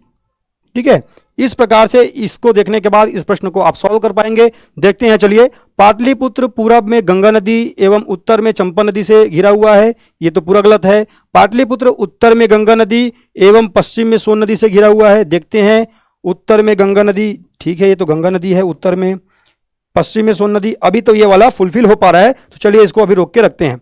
पाटलिपुत्र दक्षिण में विंध्याचल, जी हाँ दक्षिण में विंध्याचल। पूरब में गंगा नदी, नहीं पूरब में गंगा नदी नहीं, पूरब में क्या है, चंपा नदी। पाटलिपुत्र दक्षिण में विंध्य पर्वत से एवं पश्चिम में चंपा नदी से, पश्चिम में चंपा नहीं, पश्चिम में क्या है, सोन। इस प्रकार से इस कथन को आप जब पढ़ेंगे तो आप पाएंगे इस कथन के अनुसार से ये जो है ऑप्शन नंबर बी इसका सही जवाब होने वाला है। ठीक है, मगध साम्राज्य की राजधानी पाटलिपुत्र के बारे में आपको याद रखना है। इसके संस्थापक, इस शहर को किसने बताया था, आपको याद रखना है उदयन ने इस शहर को बसाया था, जिसको आप उदयन के नाम से भी जानते हैं, अजातशत्रु के बेटे को। चलिए आगे बढ़ते हैं और देखते हैं अगला प्रश्न क्या है। मुगल सम्राट अकबर से संबंधित निम्नलिखित कथनों पर विचार कीजिए तथा सही उत्तर का चयन कीजिए। चलिए बताइए इसका सही जवाब क्या हो सकता है। इसके सही जवाब के बारे में जब आप पढ़ेंगे उससे पहले चलिए हम लोग इसका डिटेल देखते हैं और कथन को पढ़ के इसमें क्या आंसर हो सकता है देखते हैं। तानसेन संबली पांडे को मुगल सम्राट अकबर द्वारा प्रदान की गई थी। पहली बात तो ये संबली पांडे नहीं है, आपको याद रखना है इनका नाम क्या है, इनका नाम है रामतनु पांडे। तो ये तो यहीं से खत्म हो जा रहा है प्रश्न। ठीक है, रामतनु पांडे इनका मूल नाम था, किनका, तानसेन का। ये अकबर के 9 रत्नों में सम्मिलित थे, इस बात को आपको याद रखना है। इन्होंने इसको क्या उपाधि दिया था? कंठाभिराम वाणी विलास की उपाधि दिया था अकबर ने, इसको आपको याद रखना है, कंठाभिराम वाणी विलास। ठीक है। कथन 2 की अगर हम बात करते हैं तो अकबर का विवाह राजा मान सिंह की बहन के साथ हुआ था। तो आपको बताएं, अगर हम लोग करें, आमेर के कछवाहा शासक थे, आमेर के कछवाहा शासक, अभी आमेर को आप जयपुर के रूप में जानते हैं, यहां पर शासक थे भारमल। कौन थे? भारमल। इनके बेटे और बेटी का नाम जान लीजिए। बेटी का नाम था जोधाबाई, जिसको आप हरकाबाई के नाम से भी जानते हैं, टेलीविजन में आप देखते होंगे जोधाबाई। ठीक है। इनके बेटे का नाम था भगवान दास। क्या नाम था? भगवान दास। ठीक है। तो इसका विवाह किससे हुआ था? विवाह हुआ था इसका, आपको पता होगा, ये अकबर के साथ इसका विवाह हुआ था, अकबर के साथ।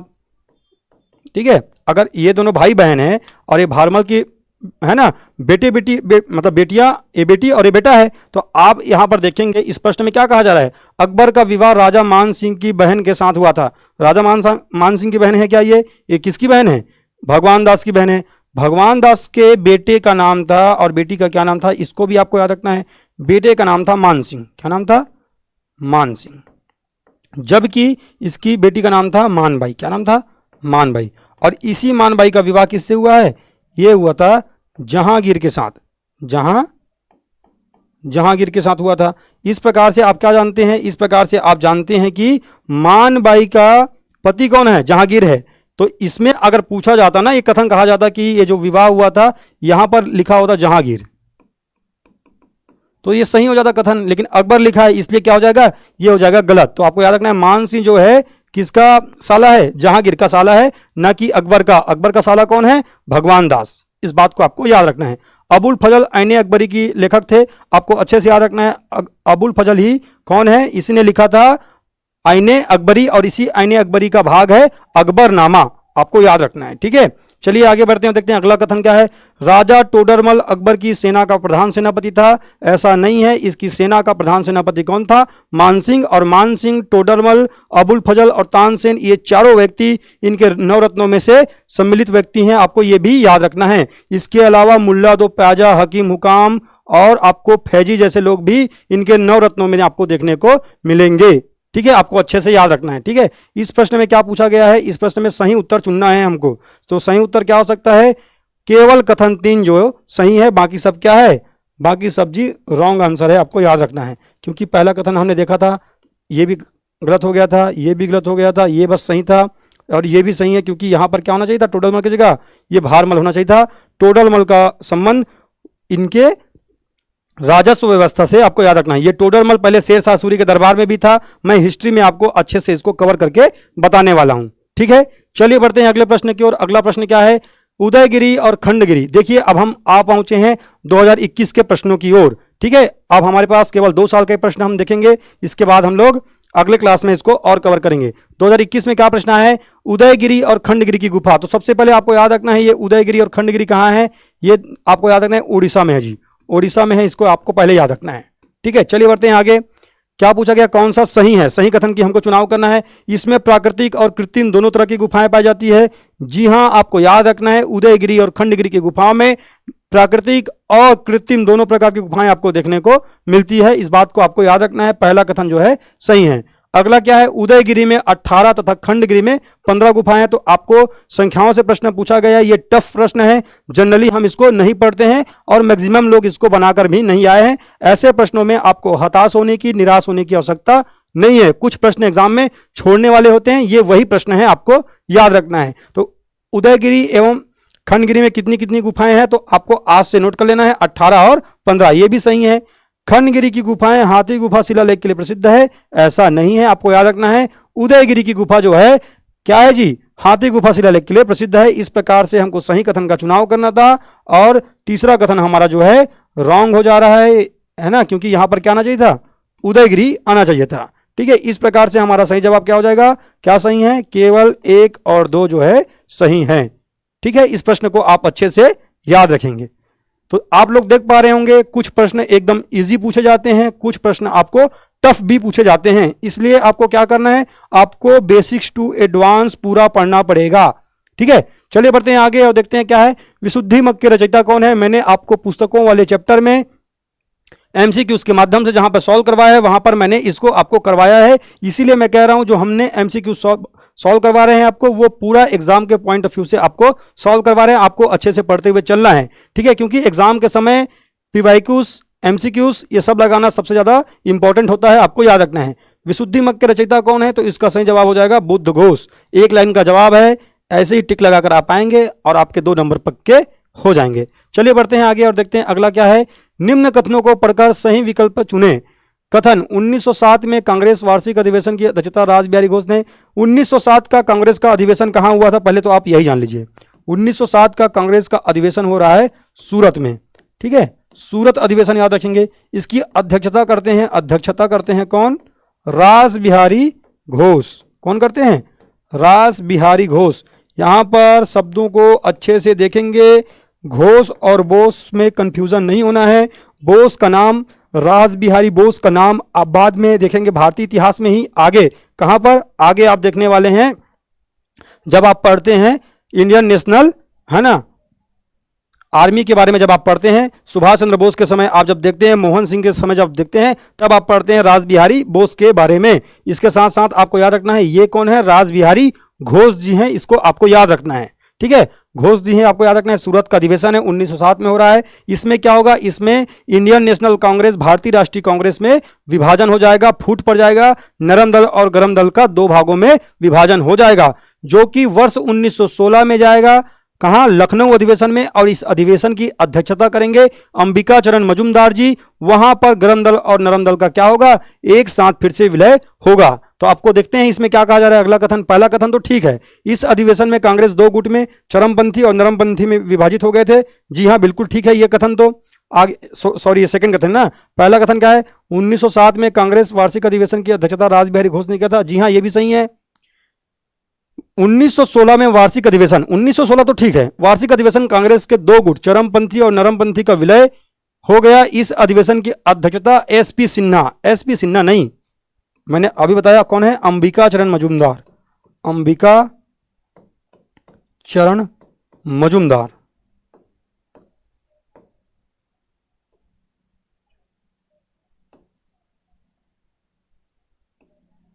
मजूमदार। ठीक है, आपको याद रखना है। कौन सा अधिवेशन है? लखनऊ अधिवेशन है, ठीक है, आपको याद रखना है।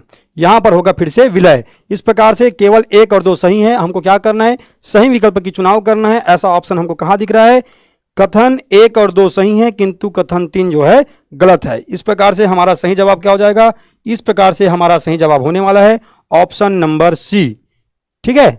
इस प्रश्न को भी आप अच्छे से याद रखेंगे, इससे भी प्रश्न लगातार बनते हैं, ठीक है।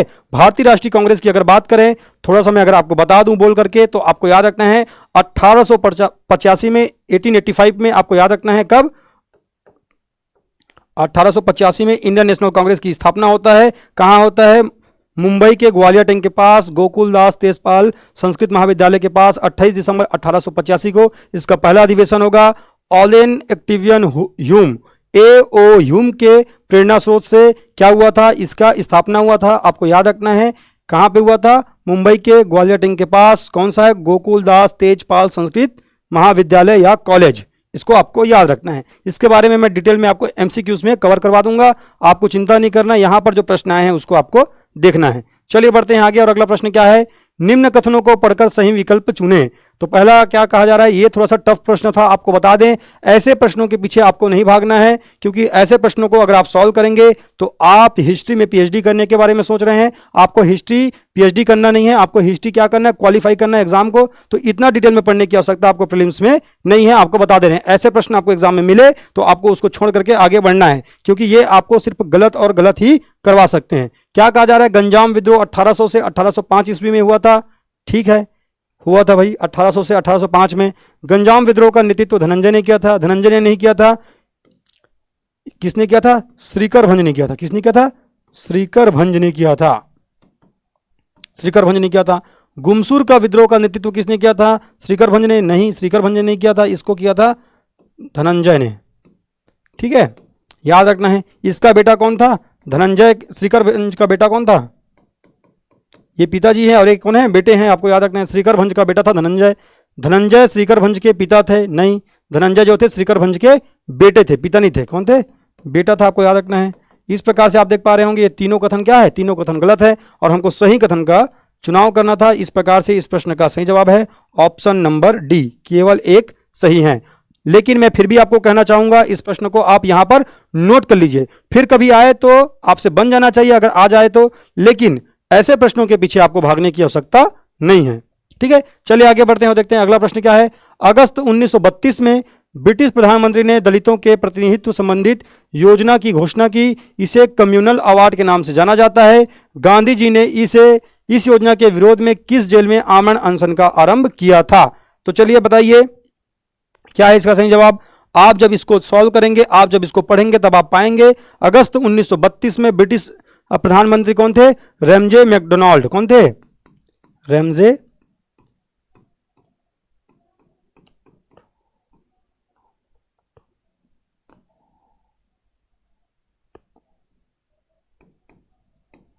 है ना।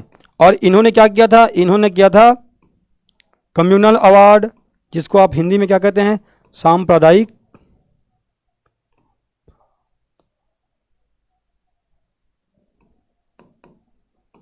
पंचाट। ठीक है, सांप्रदायिक पंचाट है ना, कम्युनल अवार्ड भी कहते हैं इसको, यहां पर लिखा हुआ है कम्युनल अवार्ड। ठीक है, ये इसको इसी के नाम से जाना जाता है, इसको आपको अच्छे से याद रखना है। ठीक है, इसी के विरोध में गांधी जी ने क्या किया था? इसी के विरोध में गांधी जी ने यरवदा जेल में आमरण अनशन स्टार्ट किया था वर्ष 1932 में। इस बात को आपको याद रखना है। इसमें क्या कहा गया था? इसमें कहा गया था दलितों को विधानमंडल में इनके लिए सीटों का आरक्षण किया जाएगा, 71 सीट देंगे। ऐसा किसने कहा था? 71 सीट की बात कही थी, आपको याद रखना है। ठीक है, किसने कहा था? रैमजे मैकडोनाल्ड ने। सांप्रदायिक पंचायत में यहां पर दलितों को बांटने का प्रयास किया गया था। इसी के परिप्रेक्ष्य में आपको पता होगा अब आगे क्या होने वाला है? पूना पैक्ट होने वाला है गांधी जी और अंबेडकर जी के बीच में। ठीक है, आपको पता होना चाहिए 24 सितंबर को यह पूना पैक्ट संबंधित होगा। और यहां पर गांधी जी क्या करेंगे? अब यहां पर गांधी जी करेंगे सविनय अवज्ञा आंदोलन को छोड़ करके हरिजन उत्थान की ओर कार्य करेंगे। इस बात को आपको याद रखना है। किसके बाद? पूना पैक्ट के बाद। ये घटना कब होगी? ये जो 71 सीट देने की बात कहेंगे रैमजे मैकडोनाल्ड, यहीं पर यरवदा जेल में क्या करेंगे? आमरण अनशन स्टार्ट कर देंगे गांधी जी और अंबेडकर जी के बीच। कहां पर?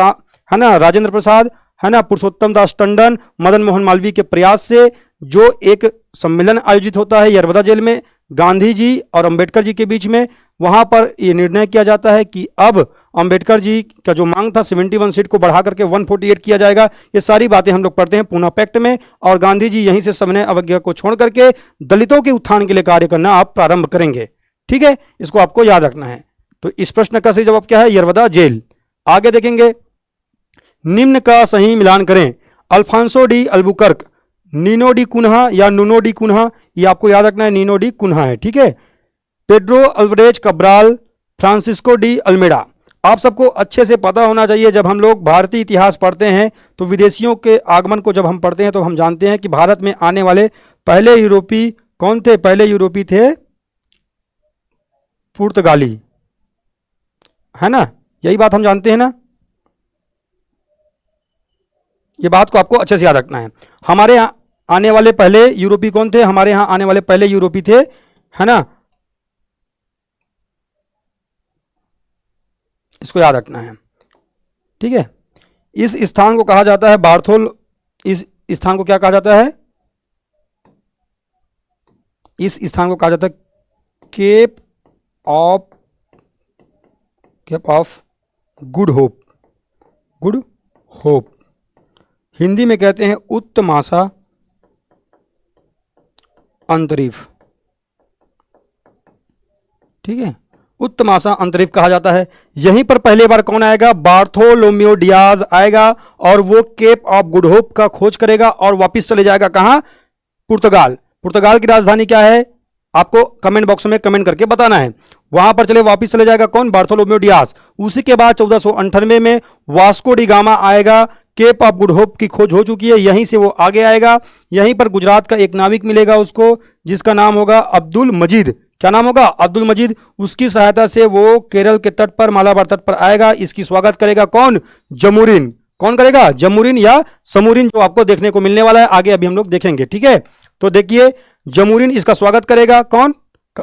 किसका? वास्को डी गामा का। कब है? वर्ष 1498 में। पहली बार कौन आ रहा है? पहली बार आ रहा है वास्को डी गामा। तो वास्को डी गामा कहीं पर दिख रहा है क्या आपको? यहां पर वास्को डी गामा यहां पर आपको कहीं पे नहीं दिख रहा है। इसके बाद आप क्या देखेंगे? इसके बाद आप देखेंगे पेड्रो अल्वारेज कैब्राल। ये आएगा 1500 में आएगा, घूमने के लिए भारत आएगा पेड्रो अल्वारेज कैब्राल, क्योंकि 1498 में जब वास्को डी गामा भारत आया था तो यहां से जो मसाले ले गया था, काली मिर्च वगैरह ले गया था, जिसको ये लोग यवन प्रिय के नाम से जानते थे, इससे इसको 60 गुना मुनाफा हुआ था। ठीक है, तो इसके बाद कौन व्यक्ति आता है हमारे यहां? Pedro Alvarez Cabral. फिर इसका वायसराय बनकर पहले बार भारत में कौन आएगा? पहले बार भारत में आएगा कौन? फ्रांसिस्को डी अल्मीडा, जिसको क्या जानते हो आप? पहले वायसराय के रूप में जानते हो, पुर्तगाली वायसराय के रूप में। तो फ्रांसिस्को डी अल्मीडा कहां पे लिखा हुआ है? ये लिखा हुआ है ऑप्शन नंबर डी में। तो चलिए इसको मिलाते हैं, क्या है तो देखते हैं। ये फ्रांसिस्को डी अल्मीडा पहला वायसराय बन के आएगा पुर्तगाली शक्ति का, और ये भारत में आकर कौन सी पॉलिसी लाएगा जी? ये जो पॉलिसी लाता है इसको कहते हैं ब्लू वाटर पॉलिसी। क्या कहते हैं? Blue water policy. इसी को हिंदी में कहते हैं शांत जल की नीति। क्या कहते हैं? शांत जल की नीति। इस बात को भी आपको अच्छे से याद रखना है। शांत जल की नीति किसे कहा जाता है? अगर आपसे पूछा जाए आप बताएंगे ब्लू वाटर पॉलिसी को कहते हैं। ये लाने वाला व्यक्ति कौन है? पहला वायसराय के रूप में जो भारत आ रहा है, फ्रांसिस्को डी अल्मीडा। मैं वायसराय के रूप में कह रहा हूं, पहले व्यक्ति कौन है?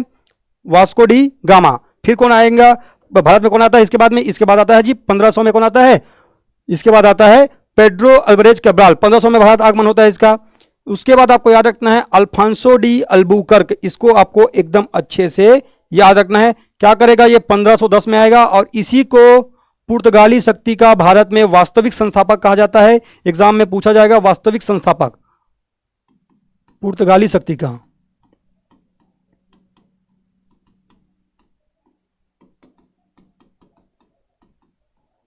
वास्तविक संस्थापक एग्जाम में आपसे पूछा जाएगा। बताइए पुर्तगाली शक्ति का वास्तविक संस्थापक किसको माना जाता है? तब आपको याद रखना है अल्फांसो डी अल्बुकर्को। इसने 1510 में गोवा को छीन लिया था। आपको याद रखना है गोवा के शासक से। इसी को आगे चल के नीनो डी कुन्हा अपनी राजधानी बनाएगा गोवा को। इसको याद रखना है, यही प्रश्न में पूछा गया है। नीनो डी कुन्हा क्या है? ये करेगा गोवा को अपनी राजधानी बनाएगा। हेडक्वार्टर को कोचीन से गोवा बदला। कौन बदलेगा? मैंने बताया अभी, नीनो डी कुन्हा। तो चलिए इसको मैच करते हैं। और पेड्रो अल्वारेज कैब्राल 1500 में भारत आया था, ये मैंने आपको बताया ही है। तो देखिए इसमें सही जवाब क्या हो जाएगा? इसका सही जवाब हो जाएगा ए का आना चाहिए 4। ए का 4 कहां पर है? ए का 4 यहां पर है, ए का 4 यहां पर है। आगे क्या है? बी का आना चाहिए 1। बी का 1 कहां पर है? बी का 1 यहां पर है, बी का 1 यहां पर है। आगे क्या है? पेड्रो अल्वारेज कैब्राल को मिलाना है हमको, सी को मिलाना है 2 के साथ। सी के साथ 2 कहां पर मिला हुआ है? सी के साथ 2 यहां पर मिला हुआ है। और उसके बाद में क्या करना है? इसके बाद देखना है हमको डी का मिलाना है 3 के साथ, ब्लू वाटर पॉलिसी, शांत जल की नीति, फ्रांसिस्को डी अल्मीडा। इस प्रकार से इस प्रश्न का सही जवाब हो जाएगा। इस प्रश्न का सही जवाब हो जाएगा भैया, याद रखना है आपको ऑप्शन नंबर बी। ठीक है, अच्छे से आपको याद रखना है। चलिए बढ़ते हैं अगले प्रश्न की ओर। अगला प्रश्न क्या है? निम्न में से कौन सी वराहमिहिर की रचना नहीं है? मैंने पुस्तकों वाले पूरे क्लास में आपको बताया था, पंच सिद्धांतिका, वृहत संहिता, वृहत जातक, ये तीनों पुस्तक वराहमिहिर की है, जबकि अमर कोश के रचनाकार अमर सिंह हैं। ठीक है, गुप्त काल में हमने इसको पूरा पढ़ा भी है। अमर सिंह के बारे में कौन है, किसके दरबार में रहते थे, इस सब बातों को हमने देखा है। चलिए बढ़ते हैं अगले प्रश्न की ओर। राजा मिहिर भोज के संबंध में पूछा गया प्रश्न है। इसको भी मैं टफ प्रश्न की श्रेणी में रखता हूं, इसको भी मैं कठिन प्रश्न की श्रेणी में रखता हूं, क्योंकि हम लोग ज्यादा राष्ट्रकूट वंश, प्रतिहार वंश, गुर्जर प्रतिहार वंश के बारे में ज्यादा हम लोग नहीं पढ़ते हैं। ठीक है, इसलिए मैं इसको टफ की श्रेणी में रखूंगा। राजा मिहिर भोज के संबंध में प्रश्न पूछा गया है और क्या सही नहीं है आपसे पूछा गया है। तो चलिए देखते हैं। उनके साम्राज्य की राजधानी कन्नौज थी, है ना। ये सेकंड प्रश्न में, क्योंकि इसको छोड़ रहा हूं ना, क्यों छोड़ रहा हूं मैं आपको बताने वाला हूं। ठीक है, वे नागभट्ट द्वितीय के पुत्र थे। चलिए देख ही लेते हैं। नहीं, ये नागभट्ट द्वितीय के नहीं, रामभद्र के पुत्र थे। तो एक तो पहला क्या है, गलत है। उनके साम्राज्य की राजधानी कन्नौज थी। जी हाँ, कन्नौज इनकी राजधानी थी। आपको याद रखना है, गुर्जर प्रतिहार वंश के बारे में जब आप पढ़ते हैं तब आप देखते हैं। अरब यात्री अल मसूदी ने उन्हें राजा बौरा कहा था, याद रखना है। जी हाँ, अल मसूदी ने क्या कहा था, इनको राजा बौरा कहा था। ये दोनों ही कथन क्या है, सही है। पहला कथन गलत है। इस प्रकार से इस प्रश्न का सही जवाब है ऑप्शन नंबर बी, केवल एक जो है गलत है। चलिए आगे बढ़ते हैं और देखते हैं अगला प्रश्न क्या है। अगला प्रश्न है वास्को डी गामा के संबंध में, है ना। वास्को डी गामा के संबंध में आपसे प्रश्न पूछा गया है, आपको बताना है कौन सा कथन सही है। चलिए, अभी मैंने बताया 1498 में भारत आने वाला पहला यूरोपीय या पहला पुर्तगाली कौन है? Vasco D gamma. देखिए वही कथन यहां पर पूछा गया है, ठीक है। और इसके समय अब्दुल मजीद नामक गुजराती नाविक ने कहां ले गया था इसको? केरल के तट में, मालाबार तट में। कौन था? जमूरिन या समूरिन वहां का शासक था, मैंने बताया था। देखिए जमूरिन लिखा हुआ है। इस प्रकार से पहला कथन क्या है? सही है। प्रथम यात्रा में वास्को डी गामा लगभग 1 साल तक भारत में रुका था। अब आपको मैं बता दूं, ये जो लिखा हुआ है लगभग 1 साल, कुछ पुस्तकों में अगर आप जाके देखेंगे तो उसमें 3 माह लिखा है, कहीं पर आपको देखने को मिलेगा 7 माह, और किसी किसी किताब में आपको देखने को मिल सकता है 1 साल भी, ठीक है। तो ये उस समय बहुत विवाद में था, लेकिन चूंकि इसमें 1 साल लिखा हुआ था तो इसको गलत आंसर माना गया था। अगला कथन क्या है? वास्को डी गामा ने पुनः 1501 में भारत की यात्रा किया। अब जो व्यक्ति हिंदी मीडियम से तैयारी कर रहा है, कुछ पुस्तकों को ऐसे पढ़ रहा है, वो देखेगा, वो जानेगा कि ये जो 1501 लिखा हुआ है वो केवल आप कुछ कुछ पुस्तकों में देखेंगे, मैक्सिमम जगह ये आपको देखने को मिलेगा 1502। तो नियमतः इस प्रश्न को विलोपित होना चाहिए था, लेकिन आयोग ने इसको भी सही मान लिया और इस प्रकार से उसने 1 और 3 को सही आंसर ले लिया था। आपको याद रखना है, आज से 1501 और उसके साथ भी 1502 को भी आपको याद रखना है। वो कभी भी इस दोनों आंसर को एक साथ मान सकता है, 1501 भी कह सकता है, 1502 भी कह सकता है। इस बात को आपको याद रखना है। इस प्रकार से इस प्रश्न का सही जवाब हो जाएगा 1 और 3 जो है सही है, ऑप्शन नंबर सी। आयोग के अनुसार ना, मैं आपको बता दे रहा हूं, इसको नियमतः विलोपित होना चाहिए था। चलिए आगे बढ़ते हैं और देखते हैं अगला प्रश्न क्या है। अगला प्रश्न है बौद्ध संगीतियों से। आपको मैं लगातार कह रहा हूं, इसीलिए मैंने बौद्ध संगीति और बौद्ध धर्म के बारे में, जैन धर्म के बारे में एकदम डिटेल में वीडियो बनाया है एमसीक्यूज में, उसको आपको जाकर देखना है, उससे आपके पूरे प्रश्न बनने के चांसेस हैं। चलिए देखते हैं, बौद्ध परिषद के बारे में पूछा गया, प्रथम, द्वितीय, तृतीय और चतुर्थ। तो हम लोग जानते हैं पहली बात क्या है, फर्स्ट, सेकेंड, थर्ड, फोर्थ। इसके लिए हमने ट्रिक बनाया था ए के, ठीक है। ये कौन है? ये है शासक वाला ट्रिक। यहाँ पर शासक कौन है उसका। उसके बाद में अध्यक्षता किसने किया था, इसका ट्रिक है एम एस एम वी, ये ट्रिक होता है, ठीक है। अब इस ट्रिक में कौन क्या है इसको चलिए जानते हैं, देखते हैं कौन क्या है इसमें। आपको याद रखना है, ये पहला जो है ये है अजातशत्रु। आप सबको पता होना चाहिए अजातशत्रु, ये शासक है। अगला शासक कौन है? ये है कालाशोक। कौन है? कालाशोक। अगला शासक कौन है? ये है अशोक, है ना। ए के और के का मतलब क्या है? कनिष्क। कनिष्क के समय कश्मीर के कुंडल वन में हमने पढ़ा था। अशोक के समय आप सबको पता होना चाहिए। अजातशत्रु के समय कहाँ हो रहा है? ये सब जगहों को भी पढ़ते हैं ना, जैसे राजगिरी में, है ना, यहाँ पाटलिपुत्र में, कश्मीर के कुंडल वन में, ये सब बातें हम लोग पढ़ते हैं, ठीक है। लेकिन अभी आपको केवल क्या याद रखना है, अभी इस प्रश्न के अनुसार से क्या याद रखना है उसी को मैं आपको बता रहा हूं। अध्यक्ष कौन है? तो सबसे पहले आपको याद रखना है महाकश्यप। कौन है? महाकश्यप। इसका कौन है? शबकामी। शबकामी। एम का मतलब क्या है? मोगलीपुत्र तीसरे, ठीक है। और ये कौन है? वसुमित्र। तो चलिए यहीं से सॉल्व कर लेते हैं, देखते हैं क्या है। पहले वाले में हमको मिलाना है महाकश्यप, पहले वाले में मिलाना है महाकश्यप, जी हाँ मिला दिए। दूसरे वाले में हमको मिलाना है सबकामी। सबकामी कहाँ है? यहाँ पर है दूसरे वाले में। तीसरे वाले में हमको मिलाना है कौन सा? मोगलीपुत्र तीसरे। चतुर्थ में मिलाना है हमको क्या? वसुमित्र। तो चलिए अब ऑप्शन भी तलाश लेते हैं यहाँ पर, कौन सा ऑप्शन सही मिला हुआ है, कौन सा ऑप्शन सही नहीं है। तो देखते हैं जी, चलिए क्या है। पहले का आना चाहिए 2, पहले का कहाँ पर है? 2 यहाँ पर है, यहाँ पर है। तो ये लोग तो पूरा खत्म हो गए हैं, ठीक है। द्वितीय बौद्ध परिषद में क्या है? दूसरे में 2 में आना चाहिए 3, दूसरे में आना चाहिए 3 कहाँ है? दूसरे में 3 आना चाहिए, यहाँ पर है। मतलब ये भी अब क्या हो गया? ये भी गलत हो गया है। तीसरे में क्या आना चाहिए? तीसरे में आना चाहिए 4, तीसरे में 4 यहाँ पर है।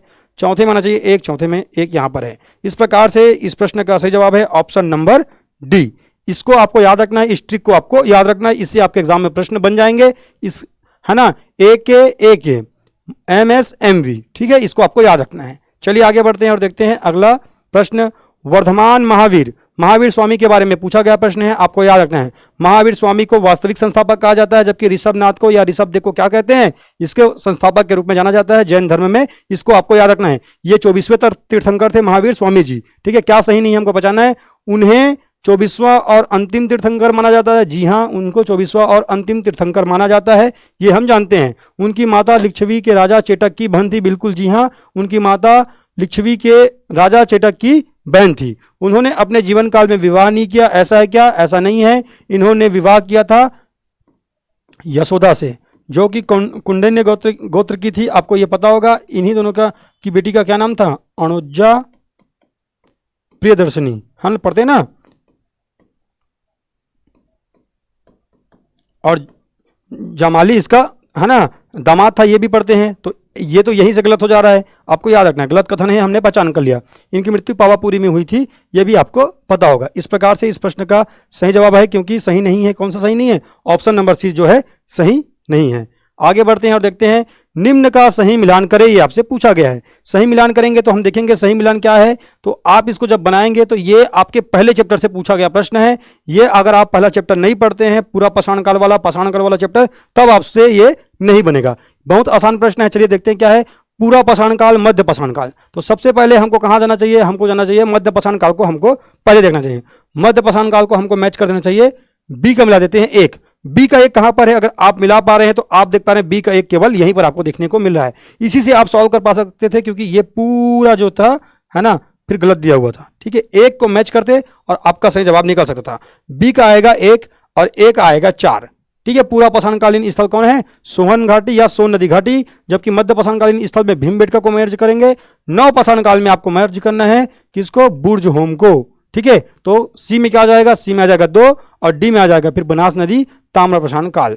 ठीक है, इस प्रकार से आप सही जवाब की ओर पहुंच सकते थे। इसलिए आपको सभी चैप्टर को भी पढ़ना है, क्योंकि कई बार क्या होता है आप पूरा सिलेबस पढ़ते हैं और कहीं पर आप किसी चीज को 5 मिनट पढ़ते हैं, पर वो पूरा सिलेबस काम नहीं आकर के वो 5 मिनट जो आप देखे रहते हैं लास्ट समय में या पूरे साल भर में कहीं पर भी वो चीजें आपकी काम आ जाती हैं। इसलिए हमको डेली बेसिस पे पढ़ना है, ये भी कहा जाता है। आगे बढ़ते हैं और देखते हैं अगला प्रश्न क्या है। हड़प्पा सभ्यता की खुदाई में मिले अवशेषों के आधार पर क्या सही नहीं है? जिस समय यह प्रश्न आया था उस समय यह बहुत विवाद में था, यह भी मैं आपको बता दे रहा हूं। सभी तरह के निर्माण कार्य के लिए एक आकार की ईंट का प्रयोग किया जाता था। यह तो पूरी तरीके से गलत है, क्योंकि इनके ईंटों का अनुपात, लंबाई चौड़ाई का अनुपात आप अलग अलग जगह में अलग अलग देखते हैं। कई जगह जैसे बनावली जैसे जगह पर आप जाते हैं तो आपको वहां पर स्टार के आकार का भी आपको क्या मिलता है? ईंट मिलता है। इस प्रकार से पहला कथन जो है गलत हो जाता है, एक आकार की ईंटें नहीं थी। आगे क्या है? मुख्यतः सभी घर एक मंजिला बनाए जाते थे, यह कथन भी गलत है। मुख्यतः सभी घर एक मंजिला नहीं होते थे, कई घर जो थे 2 मंजिला भी आपको देखने को मिलता है। इस प्रकार से यह कथन भी गलत है। आयोग ने मुख्य सड़कें औसतन 10 मीटर की चौड़ी होती है, इसको इन्होंने सही माना है। लेकिन आप अच्छी किताबें जब आप पढ़ते हैं तो आप देखते हैं मोहनजोदड़ो में ही ऐसा आपको दिखाई देखने को मिलता है। मोहनजोदड़ो की सड़कों में आपको 10 मीटर की औसतन चौड़ाई वाले सड़क देखने को मिलता है। चूंकि ये यहाँ का मुख्य नगर था, इसलिए शायद आयोग ने इसको सही जवाब ले लिया है। इस बात को आपको याद रखना है। इस प्रकार से आयोग ने इसका सही जवाब लिया था। केवल क्या बोला गया, क्या सही नहीं है? तो इसमें 1 और 2 सही नहीं है और इस तीसरे कथन को सही है ऐसा बताया गया था आयोग के द्वारा। चलिए बढ़ते हैं अगले प्रश्न की ओर। और अगला प्रश्न क्या है? अगला प्रश्न पूछा गया डच कारखानों के बारे में। जो आप देखते हैं ना भारत आने वाले यूरोपियों के आगमन से, तो आप देखते हैं तो ये डच है। उन्हीं यूरोपीय आगमन के श्रेणी में जब पढ़ते हैं तो उनकी कोठी, उनके कारखाने के रूप में जो प्रश्न बनते हैं उसको पूछा गया। इसको मैं टफ की श्रेणी में रखूंगा, क्योंकि हर कोई इसको नहीं पढ़ता है, क्योंकि ये बहुत सारे डेट्स हो जाते हैं। ठीक है, चलिए देखते हैं मैच करके। तो इसका सही जवाब होने वाला है बिमलीपट्टनम को मिला दीजिए 1641 में, कराईकल को मिला दीजिए 1645 में, कोचीन को अगर आप मिलाएंगे, कोचीन को किस में मिलाएंगे? कोचीन को आप मिलाएंगे जी 1663 में, और चिंसुड़ा को मिलाएंगे आप किसको? 1653 में। इस प्रकार से आप देख पाएंगे डी का आना चाहिए 1। डी का 1 कहां पर है? डी का 1 ये दोनों में है। ठीक है, सी का आना चाहिए 4। सी का 4 कहां पर है? सी का 4 यहां पर है। ठीक है, तो ये पूरा गलत हो गया है। और बी का क्या आना चाहिए? बी का आना चाहिए 2। तो बी का 2 यहां पर है और ए का आना चाहिए 3। ए का 3 यहीं पर है। इस प्रकार से इस प्रश्न का सही जवाब क्या है? इस प्रकार से इस प्रश्न का सही जवाब है ऑप्शन नंबर बी। ठीक है, आपको याद रखना है। चलिए आगे बढ़ते हैं और देखते हैं अगला प्रश्न क्या है। अंबुर का युद्ध। अंबुर के युद्ध से यह प्रश्न पूछा गया था और आप इसको कहां पर पढ़ते हैं? आप इसको पढ़ते हैं द्वितीय कर्नाटक युद्ध में। ठीक है, जिसका टाइम पीरियड आप क्या देखते हैं? जिसका आप टाइम पीरियड देखते हैं 1749 से लेकर के 1754 तक। और यह युद्ध जो होता है इसी का एक पार्ट है, जिसको आप अंबर के युद्ध या अंबुर के युद्ध के रूप में जानते हैं, है ना। और यह हुआ था 1749 में। तो यहाँ पर तो पहली बात आपको याद रखना है 1749 में हुआ था और यहाँ पर लिखा हुआ है 1752। तो पहला कथन क्या है? गलत है, सही नहीं है पूछा गया है, तो पहला तो सही नहीं है। इस युद्ध में मुजफ्फर जंग चंदा साहिब, याद रखना है मुजफ्फर जंग, ठीक है, मुजफ्फर जंग। और इसके साथ में याद रखना है आपको किसको? अनवरुद्दीन और चंदा साहिब। इन दोनों का सहयोग कौन कर रहे हैं? इन दोनों का सहयोग कर रहे हैं फ्रांसीसी सेना, जबकि अनवरुद्दीन और नासिरुद्दीन का सहयोग कौन कर रहे हैं? वो कर रहे हैं अंग्रेज। तो याद रखना है इसमें अनवरुद्दीन जो होता है इसमें इस मुकाबले में, है ना, परास्त हो जाएगा, आपको याद रखना है ना, हार हो जाएगा इसका। इस प्रकार से ये दोनों कथन क्या होता है? सही होता है। लेकिन इतना डिटेल में बहुत कम लोग ही पढ़ पाते हैं, इसलिए इसको भी कठिन प्रश्न की श्रेणी में रखा जाएगा। तो इस प्रकार से इसमें क्या सही नहीं है? केवल एक सही नहीं है, आपको याद रखना है, ठीक है, अच्छे से आपको याद रखना है। निम्न में से कौन से कथन सही नहीं है? इसमें फिर से पूछा गया क्या सही नहीं है। देखिए आयोग लगातार क्या सही नहीं है ये पूछ रहा है, आपको प्रश्न अच्छे से पढ़ना है, तभी जाकर के आप सही जवाब लगा पाएंगे। क्या सही नहीं है? चिन किलिच खां, वहां पर किलिच खां लिखा हुआ था, ठीक है, तो इसको मैंने सुधार के आपके लिए लाया है। चिन किलिच खां को मुबारिज खां के नाम से भी जाना जाता था, जी नहीं, चिन किलिच खां को निजाम उल मुल्क के नाम से जाना जाता था, निजाम उल मुल्क के नाम से जाना जाता था। तो पहला कथन क्या है? पहला कथन गलत है। निजाम उल मुल्क ने सक्र के युद्ध में मुबारिज खान को हराया था, जी हां, निजाम उल मुल्क ने सक्र के युद्ध में दक्कन के सुल्तान मुबारिज खान को परास्त किया था, आपको याद रखना है। सक्र का युद्ध किसके किसके बीच में हुआ था? सक्र का युद्ध निजाम उल मुल्क और मुबारिज खां जो कि दक्कन का सुल्तान था इसके बीच में हुआ था। जुल्फिकार खां को निजाम उल मुल्क को, जुल्फिकार खां ने निजाम उल मुल्क को आसफ जहां की उपाधि दिया था, ऐसा नहीं है। निजाम उल मुल्क को आसफ जहां की उपाधि देने वाला व्यक्ति था मोहम्मद शाह रंगीला, ठीक है। इस प्रकार से इस प्रश्न में आप देख पाएंगे ये तीसरा कथन भी गलत है। इस अनुसार अगर हम देखेंगे क्या सही नहीं है? 1 और 3 सही नहीं है, और ऐसा ऑप्शन हमको दिख रहा है ऑप्शन नंबर बी में, ठीक है, आपको याद रखना रहे। आप सबके 2019 से लेकर के 2022 तक पूछे गए सीजीपीएससी में हिस्ट्री के प्रश्न, इसके अलावा 2023 का जो प्रश्न था उसको भी मैं आपके सामने लाने वाला हूं, और आपको मैं बताऊंगा कि प्रश्नों की प्रकृति, किसी भी एग्जाम को आप घर से बैठ करके जज नहीं कर सकते हैं। वहां पर वन लाइनर भी पूछा जा सकता है, वहां पर कूट आधारित भी प्रश्न पूछे जा सकते हैं। आपको अच्छे से पढ़ना है, राज्य लोक सेवा आयोग का परीक्षा है, कोई वनडे एग्जाम नहीं है, आपको याद रखना है। इसका स्तर आपसे अच्छा पढ़ने का डिमांड करता है, इसीलिए मैं लगातार जो प्रश्न बनाता हूं वो कूट आधारित भी बनाता हूं और वन लाइनर भी बनाता हूं। मेरे प्रश्न बनाने की प्रकृति इसीलिए इस प्रकार से है, मैं एमसीक्यूज में आपको इसी स्तर के प्रश्न आपको सॉल्व करवाता हूं। तो आप सबको क्या करना है? आप सबको लगातार हमारे साथ जुड़े रहना है और अपनी तैयारी को बेहतर करते जाना है। उससे पहले आप सबको मैं बताऊं कि हम अगली क्लास में आए, आप सबको बता रहे हैं आशीष सर आपको संविधान का एमसीक्यू करवा रहे हैं जो कि पहले एग्जाम में आए हुए हैं। उसके बाद हम टॉपिक वाइज पूरा एमसीक्यू आपके एग्जाम तक कवर करने वाले हैं। मैं हिस्ट्री का पोर्शन देखूंगा, सर संविधान को देखेंगे, इसके साथ साथ हम लोग कुछ दिनों में ही छत्तीसगढ़ भी पढ़ना स्टार्ट करने वाले हैं। आपको वहां से एकदम जिला प्रदर्शन से आपको उठा करके पूरा एग्जाम तक एकदम बढ़िया से प्रिपेयर करा दिया जाएगा। आप हमारे साथ जुड़े रहेंगे, ठीक है। अगर आप हमारे साथ पहली बार आते हैं और हमारा कंटेंट आपको अच्छा लगता है तब आपको हमारे इस एकेडमी के प्लेटफॉर्म को करना है सब्सक्राइब, साथ ही बेल आइकन को करना है आपको प्रेस। लाइक कमेंट और शेयर करना नहीं भूलना है, क्योंकि जब आप शेयर करते हैं तो हमारा यह प्रयास अधिक से अधिक लोगों तक पहुंच पाता है। तो चलिए मिलते हैं अगले क्लास में और देखेंगे प्रीवियस ईयर में आए और ऐसे ही हिस्ट्री के एमसीक्यूज को। तब तक के लिए जय हिंद, जय भारत, जय छत्तीसगढ़।